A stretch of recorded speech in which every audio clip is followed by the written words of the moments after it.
ఒరే చందు, నేను classical dance అని కదా అని క్లాస్ గా కనిపిస్తున్నాను అనుకుంటున్నావేమో. తేడా వస్తే తోలు తీసేస్తాను ఏమనుకుంటున్నావు. నీ బాడీ లాంగ్వేజ్ రౌడీజం సూట్ అవుతుంది కానీ మ్యాటర్ అంటే చెప్పు. మ్యాటర్ అంటావేంట్రా?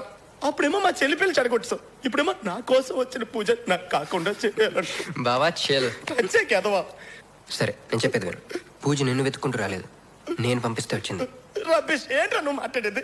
అసలు ఏం జరిగిందంటే,